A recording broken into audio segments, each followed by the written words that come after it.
Imagem, Jorge? Aí, no caso, é a mesma estação, já fechada, quer dizer, você pode... Ocupa pouco espaço, né? Ocupa muito pouco espaço, você pode... você pode ver ali, tem fechadura, tem a chave, então você tem um controle de segurança, você pode levar de uma sala para outra. A mobilidade é muito importante em sala de aula, no colégio, sobretudo. Vamos ver a próxima imagem. Aqui é um exemplo do que foi demonstrado na interdidática, uma sala de aula. Então, a mesma carteira já informatizada, ela pode ser utilizada para ler um livro, pode ser utilizada para acessar a internet, para estar em constante contato com o próprio professor. Lá no fundo você pode ver, é uma lousa, em vez de ser a lousa com giz, é uma lousa interativa, que ela está conectada também na internet, conectada a todas as estações de trabalho dos alunos. Em vez do giz, é uma caneta ótica, você pode abrir vários aplicativos ao mesmo tempo, você pode acessar a internet, ali você tem um projetor, você pode inclusive fazer várias projeções, salvando as imagens e repassando pelos alunos. Você tem inclusive o uso de câmeras digitais. Então, como você pode ver, é uma sala de aula extremamente flexível, com uma vantagem muito grande, um aproveitamento da própria aula. Você pode interagir, você pode salvar aquela aula que foi realizada e repeti-la também em casa. Isso depende do professor. Isso é óbvio, sem dúvida, depende do professor, mas ele orienta muito os alunos, já durante a aula, a trabalhar o dever de casa baseado naquilo que foi lecionado no dia a dia. Então, é um exemplo prático do que se pode fazer dentro de uma sala de aula. A próxima imagem? Na verdade, aqui é uma semelhança do que nós mostramos anteriormente, uma imagem que ela pode ser, que ela também é flexível, é uma forma de você resguardar os próprios equipamentos, seja no ambiente de sala de aula. Aqui, como vocês podem ver, ela é uma abertura, ela é quase que um armário, né? Então, são produtos, são exemplos bastante versáteis do que você pode utilizar. Aqui é a disposição, como fica no ambiente de sala de aula. Como vocês podem ver, o modelo foi mostrado na imagem passada, e basicamente todos são alimentados por rede, tem conexão e tudo, parte elétrica, e ocupa muito pouco espaço. Agora, uma dúvida, no caso, né, o aluno que vai trabalhar com esses equipamentos, ele acaba navegando por um conteúdo privado ou ele tem acesso total à rede? É uma boa pergunta.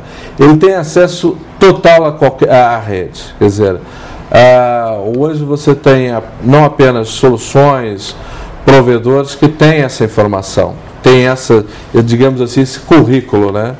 Agora, o que é muito importante, foi realizado várias palestras na própria interdidática, é muito fácil acessar a internet, procurar informações, mas o currículo ele é organizado, ou seja, o professor ele pode desenvolver um plano de aulas onde ele pode informar aos seus alunos aonde ele pode acessar essas informações.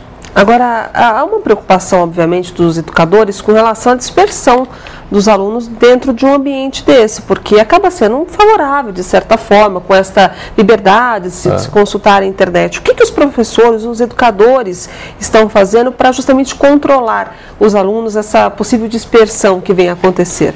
Na verdade, você tem formas de você controlar o acesso à internet. Você hoje tem aplicativos, softwares, que, por exemplo, se você está numa sala de aula, você, em vez de estar acessando um site sobre história ou assuntos ligados à história, você está acessando um site sobre automóveis.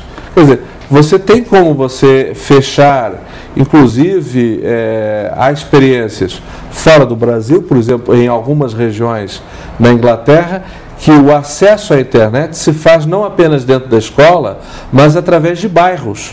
Então você mora próximo a uma escola e o aluno sai com um computador portátil, vai até a casa e ele não consegue acessar determinados sites que os pais não queiram, que a comunidade não queira, que o governo não queira. Então isso você tem como limitar esse acesso. Agora, também por outro lado, essa geração, que a gente chama geração, os nativos digitais, eles têm acesso praticamente a tudo. E muitas das vezes, no ambiente de sala de aula, aí eu acho que não é o problema do site ou o que eles têm acesso. O problema maior é se o educador consegue prender a atenção desses alunos. Se ele é um bom comunicador, se ele tem uma aula dinâmica, porque o aluno, a criança, o jovem compenetrado é porque ele está interessado. E, obviamente, ele sabe que aquilo tem um valor e ele vai acessar exatamente o que está sendo discutido em ambiente de sala de aula. Agora, óbvio que você tem ferramentas para limitar isso aí. Isso é possível.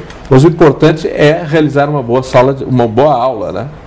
Jorge, hoje nós vivemos na geração, dentro da geração Y, né, a sociedade 2.0.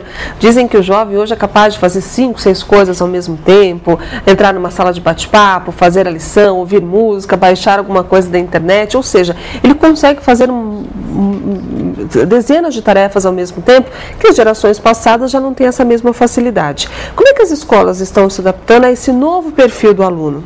Pois quando você fala dessa geração, uma geração recente, de 1994 para agora, quer dizer, hoje uma criança que nasce hoje, daqui a 10 anos, a tecnologia já despontou mais ainda.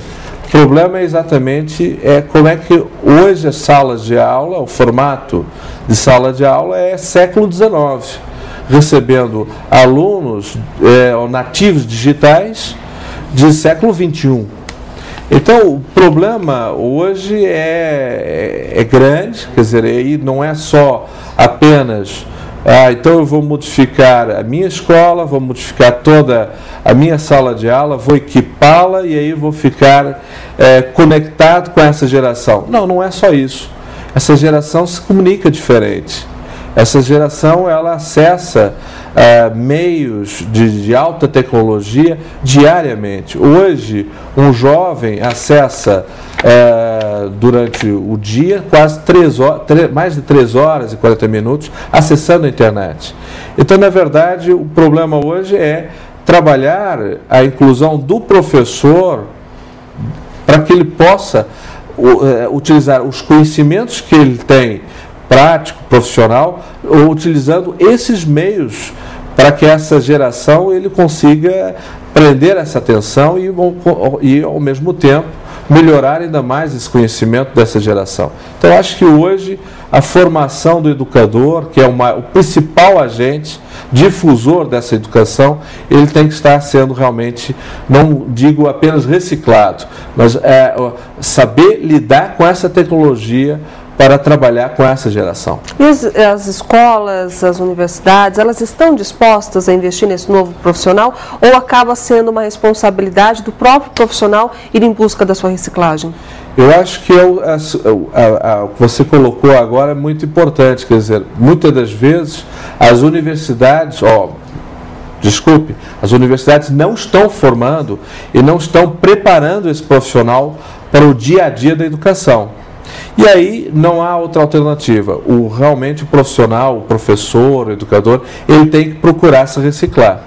E o que é rapidamente um fato muito interessante é que eles já estão se reciclando via comunidades. Ou seja, hoje você tem, graças à Web 2.0, os próprios professores já estão se conectando entre si, e formando novas aulas, planos de aulas, informações, para que eles possam melhorar essa performance dentro da sala de aula.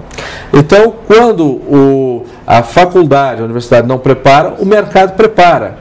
E obviamente, está obrigando-os a serem preparados. Agora,